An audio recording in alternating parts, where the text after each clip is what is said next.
मैं श्वेता सहाय हूँ, assistant director cum nodal officer ECC ICDS Bihar के लिए। मेरी टीम आगा खां फाउंडेशन, जिनके साथ हमने पायलट किया है, डेवलपमेंट पार्टनर्स, यूनिसेफ के representative mister Praveen who is presenting the screen, and under the leadership of director ICDS mister Alok Kumar, IFS cadre 2012 batch, and he is also PhD from RI, sorry. He is PhD from IARI Institute, and under the leadership of Mr. Alok Kumar, we are hopefully doing well in progress of ICDS.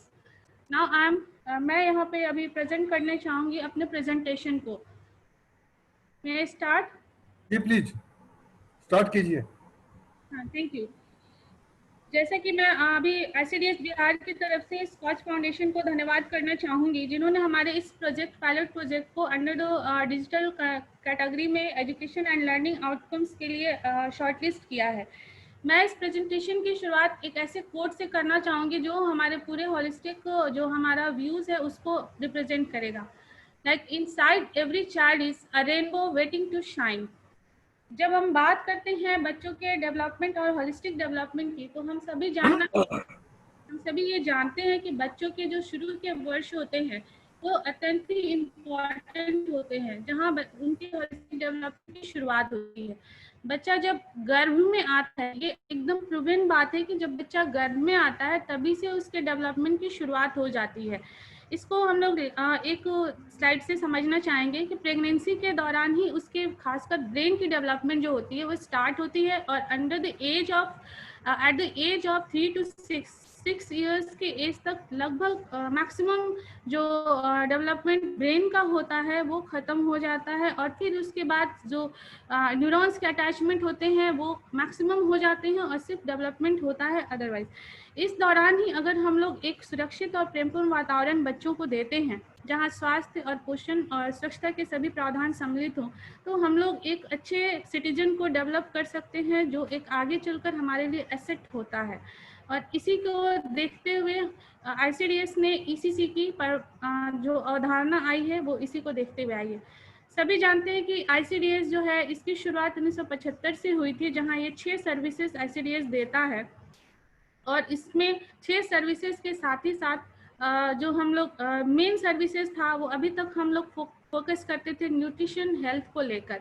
लेकिन धीरे धीरे ये समझ में आने लगा कि जब early childhood care and education जो ECC है उस पर अगर हम लोग ध्यान देंगे और वो अछूता रह जाएगा और ध्यान नहीं देंगे तो फिर वो डेवलपमेंट में हम लोग पीछे जाएंगे, और ये जो ऐसा मिस होगा, जो मिस्ड अपॉर्चुनिटी हमारे जिसको हमें ग्रैब करना है, इस एक ऐसी समस्या आएगी जिससे हम लोग फिर वापस नहीं पा सकते हैं। तो इसको समझने के लिए हमें ये समझना अत्यंत आवश्यक है कि जो डोमेन्स होते हैं, जो डेवलपमेंट के आयाम्स होते हैं वो क्या क्या हैं जो बच्चे के डेवलपमेंट को प्रभावित करते हैं।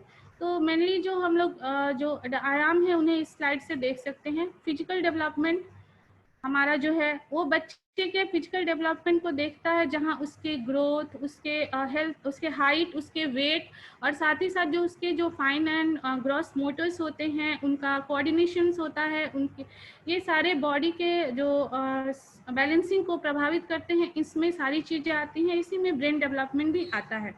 उसके बाद जब हम लोग बात करते हैं तो हमारा लैंग्वेज डेवलपमेंट, जब बच्चे किसी चीज़ के किसी भावना को व्यक्त करते हैं तो किस लैंग्वेज में करते हैं, उनकी कैसी जो परिवेश होता है उसमें अपनी बात करना चाहते हैं तो वो कैसे करते हैं, ये सारी चीज़ें इस लैंग्वेज डेवलपमेंट में आती है जो भाषा विकास होता है।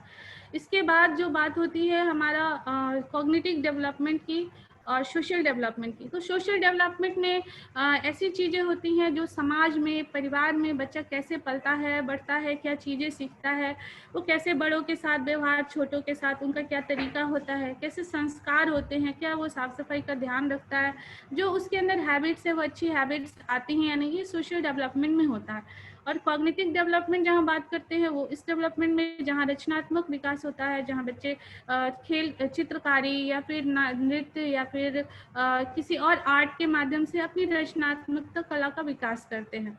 फिर डेवलपमेंट होता है इमोशनल, जहाँ बच्चे ये समझने का प्रयास करते हैं कि उन्हें अपने इमोशंस को कैसे व्यक्त करना है, सामने वाले के इमोशंस को कैसे अंडरस्टैंड करना है, और फिर अपने इमोशन को कंट्रोल कैसे करना है।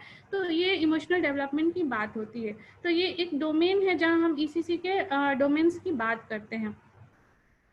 जब हम लोग ईसीसी प्रोग्राम को फाइनलाइज करने का प्रयास हुआ, तो इसके एक बैकग्राउंड में हम ये बताना चाहेंगे कि अभी तक जो सरकार के नज़र में या पूरी दुनिया के नज़र में चाइल्ड पॉलिसीज़ ये सारी चीज़ें आती रही, चार्टर्ड आते रहे, लेकिन जब होलिस्टिक डेवलपमेंट की बात हुई तो भारत सरकार ने 2013 में ईसीसी नीति बनाई, और उसमें जो उन्होंने एड्रेस किया कि क्या बेनिफिट्स होते हैं ईसीसी प्रोग्राम के।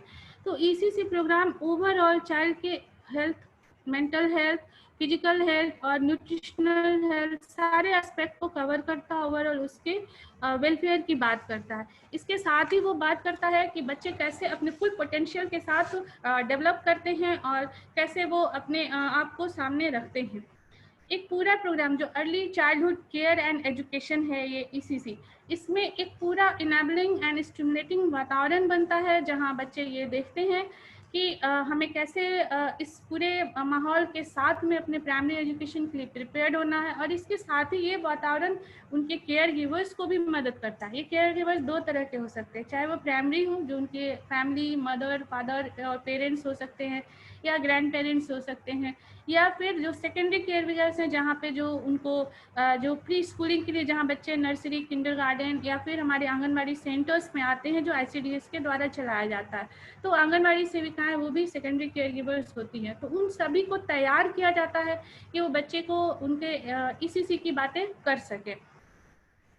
अभी जो हमने जिस प्रोजेक्ट को यहाँ पर शोकेस करना चाहते हैं हम लोग, इसकी एक जर्नी है, और इस जर्नी को अभी मैं आपके सामने प्रेजेंट करना चाहूँगी। क्योंकि कोई भी आप प्रोग्राम करते हैं, प्रोजेक्ट करते हैं, तो उसकी एक कंसेप्चुलाइजेशन होती है, उसकी एक अवधारणा होती है, और उसमें हम लोग बात करते हैं कि कैसी तैयारी करेंगे, कैसे इसको आगे लेके जाएंगे, कैसे इम्प्लीमेंट करेंगे, और किसे इसको मॉनिटर और इसका असेसमेंट कैसे करेंगे। तो सबसे पहले ये पूरे ईसीसी प्रोग्राम को इम्प्लीमेंट करने के लिए हमने इंफ्रास्ट्रक्चर को ध्यान में रखा कि हमारे जो आंगनबाड़ी सेंटर्स हैं वो ऐसे इनेबल वातावरण का निर्माण करें जहाँ पे बच्चे आए खुशी खुशी और उन्हें अच्छा लगे, और बच्चे उस माहौल में खुश महसूस करें और सीखने का प्रयास करें।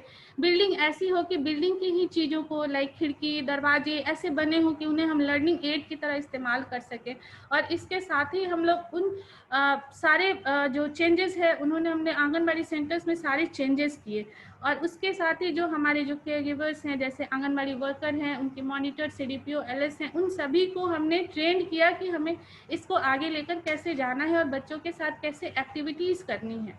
और इसके साथ ही जब तक कम्युनिटी का एंगेजमेंट नहीं होगा तो हम किसी प्रोग्राम को आगे लेकर नहीं जा सकेंगे। तो इसके लिए हमने ईसीसी डेज बनाए, होम विजिट किया है जहाँ अर्ली स्टिमुलेशन की बात की, पेरेंट्स की मीटिंग की है, और कई ऐसे प्रोग्राम बनाए हैं जहाँ पेरेंटिंग को लेकर चीज़ें हुई है। जब हम लोग इसको मॉनिटर करने की बात की, यहाँ हमने टेक्नोलॉजी का इस्तेमाल किया, हमने इसमें एप्लीकेशन बनाए, और साथ ही साथ हम लोग ये देखना चाहे कि हमारा प्रोग्राम सही दिशा में नहीं जा रहा है, तो उसके लिए हमने एक एक चाइल्ड का असेसमेंट करने का प्लान किया। तो हम ये देख रहे हैं कि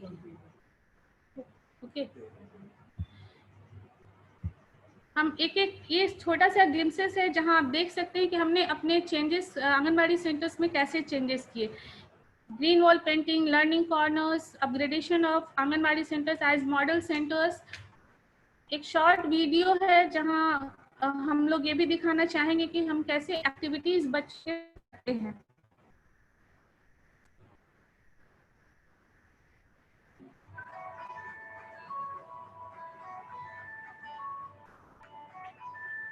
ये आप देख सकते हैं बच्चे छोटे छोटे चीज़ों से मिट्टी के खिलौने बना रहे हैं, आर्ट कर रहे हैं। ये सारे हमारे आंगनबाड़ी के बच्चे हैं। ग्रुप एक्टिविटीज़ हो रही है सब गाइडेंस में। एक छोटा वीडियो जहां आप देख सकते हैं बच्चे कितना खुश होके, ये हमने पुराने टायर्स को इस्तेमाल किया है बच्चों की एक्टिविटीज़ करने के लिए।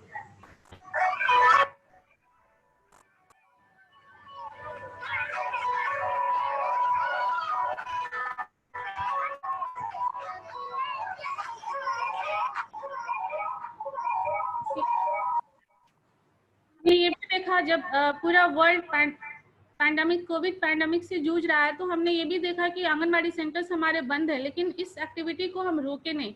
इसके लिए हमने घर घर आंगनबाड़ी की कॉन्सेप्ट लाए और हमारी जो आंगनबाड़ी सेविकाएं हैं वो घर घर गई।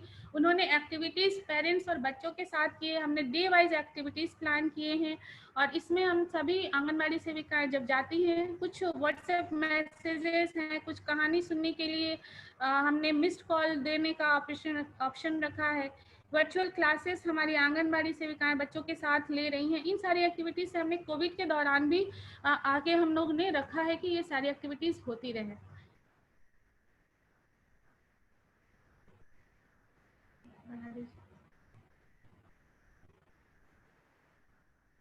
ये सारे हमने बिल्डिंग्स में बच्चे घर घर जाके कैसे सिखा रही हैं हमारी आंगनबाड़ी सेविका, जिसके लिए हमने जब ये पूरे प्लान को हमने एक स्मूथ तरीके से इस तरह से चेंजेस किए, ट्रेनिंग की और जब हम लोग इम्प्लीमेंटेशन किए तो हमने फिर असेसमेंट की बात सोची ताकि हमारे बच्चे सही ट्रैक पे उनको असेस किया जा सके और उनका प्रोग्रेस सही तरीके से हो रहा है कि नहीं है हम लोग देखें। तो भारत सरकार के द्वारा इसकी एक गाइडलाइन है और असेसमेंट इंडिकेटर्स के कार्ड बने हैं जो एज स्पेसिफिक है। 3 साल के बच्चों से लेकर 3 से 6 साल के बच्चे, 3 से बड़े, 4 साल से बड़े और 5 साल से बड़े बच्चों का एक असेसमेंट इंडिकेटर्स कार्ड बना हुआ है। उसी कार्ड को हमने आधार बनाया, उसी इंडिकेटर्स को हमने आधार बनाया और हमने डिज़ाइन किया हमारे असेसमेंट को।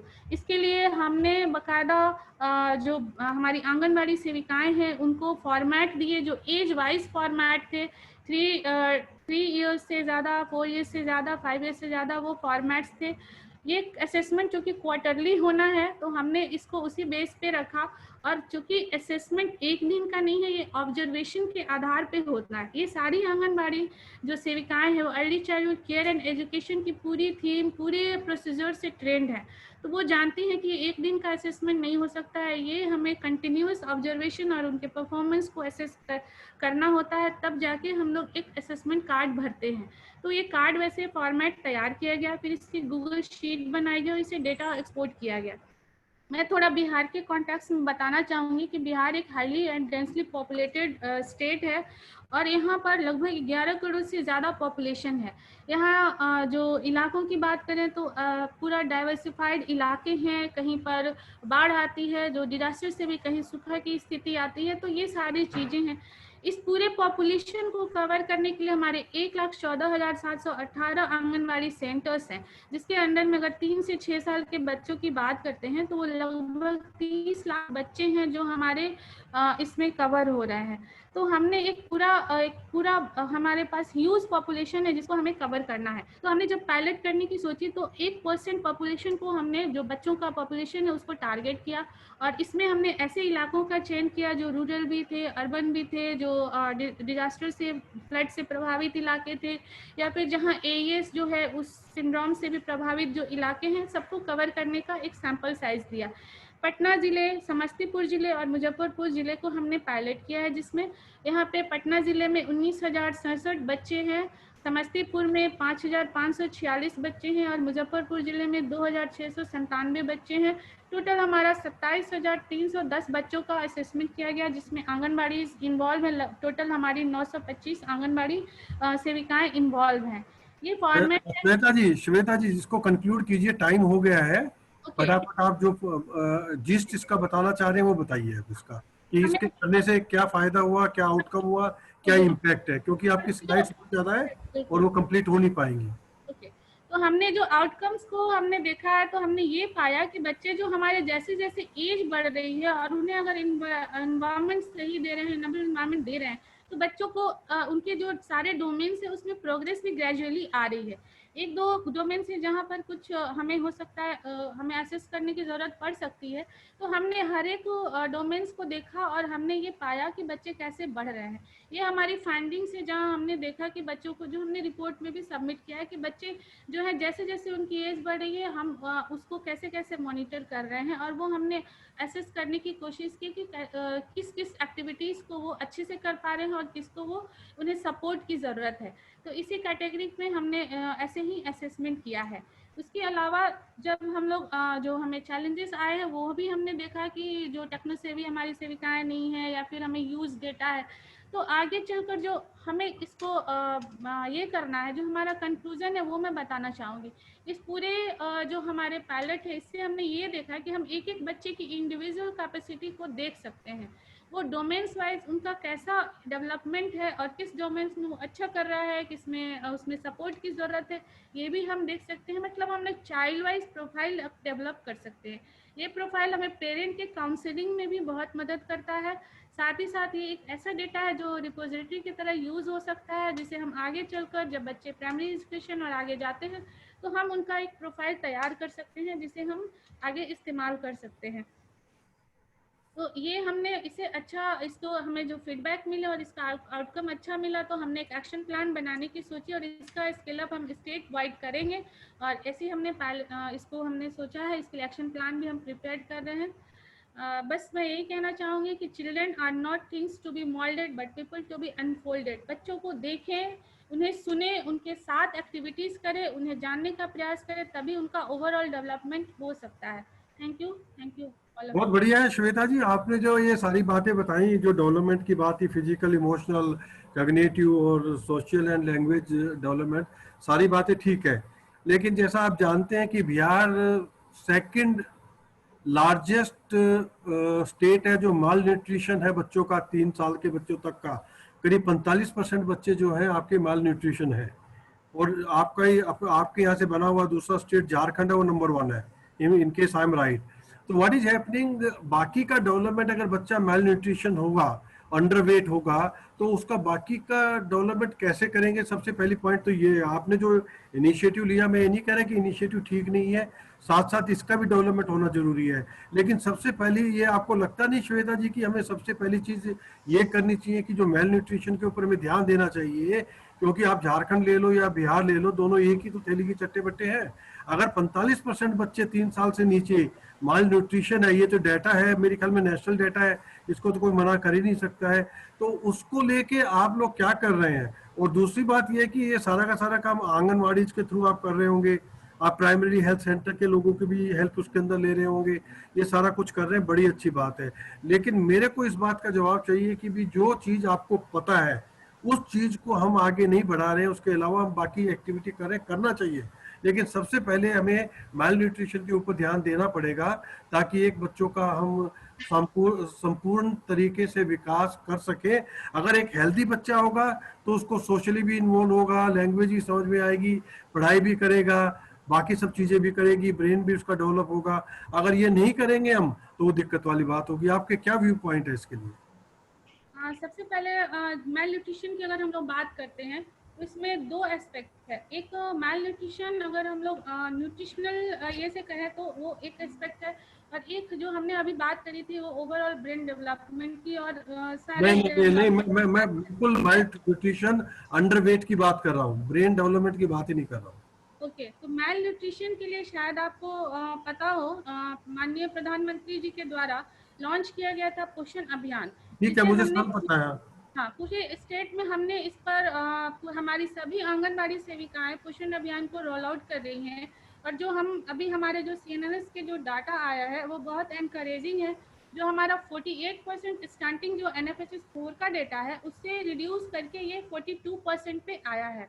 तो हम लोग इसके लिए जो हमारा लगभग अगर एनुअल जो इन्हांसमेंट जो 2% ये आंगनवाड़ी के थ्रू आपका टेक होम राशन है, ये सब कुछ हो रहा है, सब काम कुछ हो रहा है। इवन हमारी हर एक आंगनबाड़ी सेविकाएं मोबाइल फोन, उनको स्मार्टफोन प्रोवाइड कर दिए गए हैं, और वो ICT RTM जो हमारा ICDS कैश एप्लीकेशन है उसको वो एनरोल कर रही है। तो आपके यहाँ कितने आंगनवाड़ी, करीब 1 लाख के करीब आंगनवाड़ी जो है, 718 सैंक्शन, तो उसमें से कितने ऑनलाइन हो गए हैं? हमारे लगभग 1,04,000 आंगनबाड़ी हमारी लगभग ऑनलाइन है, ऑनलाइन हो गए। अब आपको मोटे रजिस्टर लेके जाने की जरूरत नहीं होती नहीं, वो नहीं है अभी आज के डेट में, वो नहीं है। गुड। अच्छा sir, Mohan sir, kindly unmute yourself, sir. Detail में क्वेश्चन पूछ लिए हैं। I think they are doing a fairly good job. काफी इनोवेटिव तरीके से इन्होंने ये करा है। Your point is right on nutrition and other thing, पर yes, that is important, but that is also a parallel line. So सब जगह को balance करना पड़ेगा. And I think there are parallel, what you say, programs which are being taken up as far as the nutrition itself is concerned. So I think अच्छा इनका है. It's very very good initiative. बहुत अच्छा programme है sir, no doubt about it. मेरा कहने का मतलब यही था कि अगर बच्चा अगर हेल्दी नहीं होगा तो उसका दिमाग भी नहीं चलेगा, फिर आगे की एक्टिविटीज में भी पार्टिसिपेट नहीं करेगा. मेरा खाली कंसर्न यही था. पर बहुत से ऐसे प्रोग्राम में वो मिड डे मील और ये जो चीजें हैं, to that extent I think they are able to take care. Sir I think now Poshan Abhiyan के अंतर्गत जो काम हो रहा है ना, जैसे बता रहे हैं कि 48% से 42% अभी उसमें रह गया स्टंटिंग वगैरह का, तो I think it will go further down.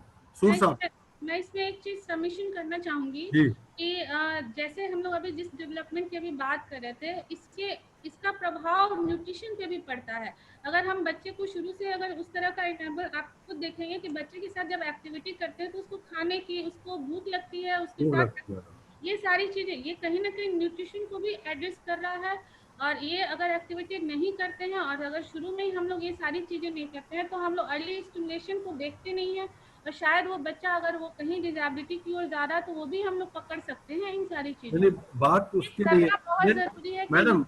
Madam बात क्या है कि बात ये नहीं है कि बच्चे को भूख लगती है, उसको अवेलेबिलिटी की बात है. क्या आंगनवाड़ी उसको प्रोवाइड कर पा रही है या ब्लैक मार्केटर के हाथ में जा रहा है, कैसे जा रहा है? सबसे बड़ी प्रॉब्लम वो है. मिड डे मील भी है, बच्चों के लिए भी है, एक्सपेक्टेंट मदर्स के लिए भी है, सारी चीजें हैं, लेकिन उन तक पहुंच पा रहा, नहीं पहुंच पा रहा, इज क्वेश्चन. सर सूर सर, मैम मुझे वो बात बताएं, आप लोग जो प्रोजेक्ट अभी जो चला रहे हैं वो अवार्ड विनिंग कैसे बन सकता है, वो समझ में नहीं आया है. क्योंकि ये जितनी भी एक्टिविटीज आपने बताई हैं, ये एक्टिविटीज शायद बिहार हमारा जो स्टेट है इंडिया के अंदर में थोड़ा सा बैकवर्ड रहा है, इसलिए आप को कैचअप करने की कोशिश कर रहे हैं with rest of the states in India. तो आपके पास में कोई इनोवेटिव आइडियाज ऐसे होने चाहिए कि जो हमारा जो अब चेंज आएगा वो चेंज फास्ट आए, ताकि आप जो नेशनल लेवल के पैरामीटर्स हैं उसको क्विकली अचीव कर सकें. इसलिए वो चीज बताएं कि आपने वो कौन सी एक्टिविटीज 1 या 2 की है जो कि आपके डेल्टा एक्स को बहुत ज्यादा बढ़ा रही है.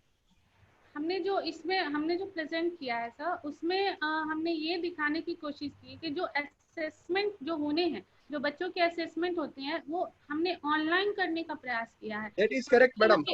ऑनलाइन करने से तो आप अपने सिस्टम को इम्प्रूव कर रहे हैं. बिल्कुल, सिस्टम इम्प्रूव होता रहेगा, वो तो आपका पार्ट है, वो तो जॉब ही है. अब सिर्फ कंप्यूटराइजेशन से हम अपने सिस्टम को उसमें जो एरर है उसको एलिमिनेट करते हैं, और जो टॉप मैनेजमेंट है वो उसके पैरामीटर्स को क्लोजली मॉनिटर कर सकती है.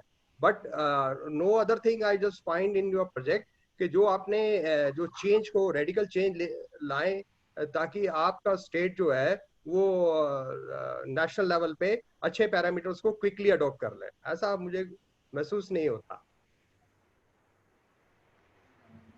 या लास्ट 5 इयर्स के अंदर में आपने कुछ चेंज यहाँ बता सकते हैं कि 5 साल पहले हमारा जो स्टेट था वो इस लेवल पे था और हमने क्विकली उसको कैचअप करने की कोशिश की है, ऐसा कुछ पैरामीटर है आपके पास में? तो जो भी पैरामीटर्स हमें मिलते आए हैं और जो भी हमारी पॉलिसीज करती है, उसको बहुत तेजी से हमने इसको लागू भी किया है. और इसके जो इस तरह का असेसमेंट है, मुझे नहीं लगता सर ये जो असेसमेंट करके हम लोग जो जानना चाहेंगे और बच्चे का जो हम लोग प्रोग्रेस और डेवलपमेंट देख पाएंगे, तो ये एक बहुत बड़ा हमारे पास रिसोर्स होगा जो जिसको हम लोग आगे चलकर हम लोग एक एक बच्चे को ट्रैक कर पाएंगे, उनके डेवलपमेंट को. क्योंकि ऐसे हमारे 30 लाख बच्चों को मतलब फिजिकली करना थोड़ा सा टफ होगा.